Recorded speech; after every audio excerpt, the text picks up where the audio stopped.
مولا علی علیہ السلام نے امام حسن حسین علیہم السلام کو دروازے پر پیرے پہ کھڑا کر دیا تو وہ پیچھے سے دیوار توڑ کے اندر آ گئے۔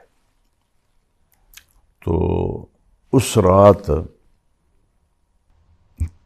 آپ نے خواب دیکھا، 3 دن سے پانی بند کیا ہوا تھا ان کا، 3 دن سے دیکھا کہ ابو بکر، عمر اور اللہ کے نبی کمرے کی کھڑکی میں کھڑے ہیں اور کہہ رہے ہیں کہ عثمان تیرا پانی بند کر دیا ہے،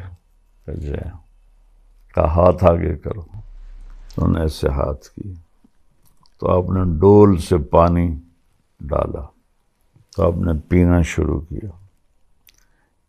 پیتے پیتے کہتے میرا پورا میری پسلیاں نکل آئیں۔